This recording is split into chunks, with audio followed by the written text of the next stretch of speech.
আল্লাহ সুবহানাহু ওয়া তাআলা পবিত্র কোরআনুল কারীমের ভিতরে বলতেছেন লা ইন শাকারতুম লাযিদান্নাকুম লা ইন শাকারতুম লাযিদান্নাকুম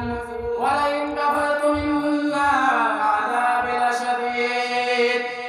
আল্লাহ সুবহানাহু ওয়া তাআলা তিনি বলেন যে ব্যক্তি আমার নিয়ামত পাওয়ার পরে শুকরিয়া জ্ঞাপন করলো,